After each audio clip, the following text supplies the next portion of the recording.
Yo guys, ngayon lang ako magre-react sa mga ganitong klaseng issue ha. Nakarelate kasi talaga ako dito eh. Bali, napanood nyo ba yung batang na balita na iyak ng iyak kasi sa Christmas party nila nakatanggap siya ng halo blocks tsaka blouse sa exchange gift nila. Eto yung video, papakita ko sa inyo. Ma'am, may tanong ko lang ma'am kung sino nakabunot sa pangalan ni Ramil ma'am. Kasi nakakaawa ng anak ko ma'am.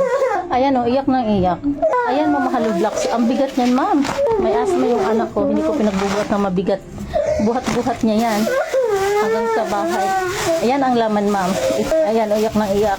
Grabe no, sobrang trauma talaga ng pinagdaanan ng bata na yun. Kasi isipin mo Christmas party nila yun at isa yun sa mga espesyal na araw mo bilang isang estudyante. Kadalasan pa nga dyan, binibilang ka pa ng mga magulang mo ng mga bagong damit tsaka sapatos eh. Tapos sila na nga rin magpe-prepare at magbabalot ng pang-exchange gift mo. Tapos pagpunta mo nga dun sa mismong Christmas party at oras na para makipag-exchange gift ka, yung matatanggap mong regalo, halo blocks tsaka blouse, lala. Di ko sure kung kapwa niya lang din bata talaga yung gumawa nun o plano rin talaga ng mga magulang eh. Kasi kung alam ng mga magulang yun, grabe naman yun, boy.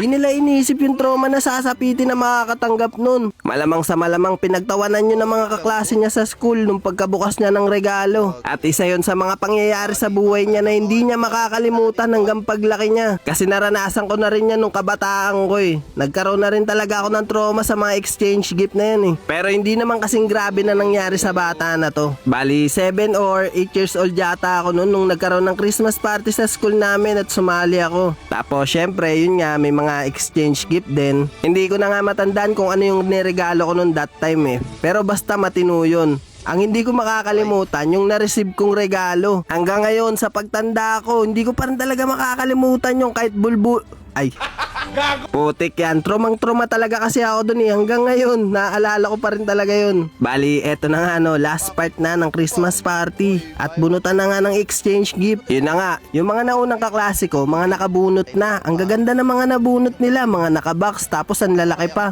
Pero nung ako na nga yung bubunot na magiging regalo ko, grabe yung nabunot ko guys. Flat lang, parang envelope lang na maliit. As in, ganun lang talaga, flat na flat lang talaga. Hindi ko talaga alam kung ano yung laman nun. Tapos eto na nga, nung lahat nakabunot na, sabi ng teacher, okay, class, buksan nyo na yung mga regalo nyo. Hindi ko nga muna binuksan yung akin eh, kasi kinakabahan ako eh, pinipitik-pitik ko pa eh. Hindi ko alam talaga kung ano yun eh. Yung mga ibang kaklase ko nga, nung pagkabukas ng regalo nila, ang gaganda. Mga laruan, mga gamit sa school. Pero nung ako na, putik yan ang lala. Pagkabukas ko guys boom! Putik yan. Iba't ibang uri ng suklay. Ang lala, grabe. Parang gusto ko talaga umiyak nun sa mga oras na yun. Putik yan, anong gagawin ko sa suklay na yun? Eh nagkataon pa yung buhok ko nun, Shaolin. Putik yan yung parang mga kalbo, yung sa harap lang yung buhok. Lala, putik yan. Kahit anong suklay gawin ko dun, di tatalab yun eh. Pero ngayon, naiintindihan ko na yun kasi nga baka wala lang talagang pambili. Kaya yun lang yung talagang nakayana ng magulang ng bata. Pero noon nga, nung kabataan ko, hindi ko pa talaga maiintindihan yun. Kasi nga, suklay, tapos kalbo pa ako. Lala! At yun lang, sana hindi na ulit mangyari yung nangyari sa bata kanina. Kasi kawawa talaga kung sino yung makakatanggap ng regalo na ganun. Habang buhay niya dadalhin yun, boy.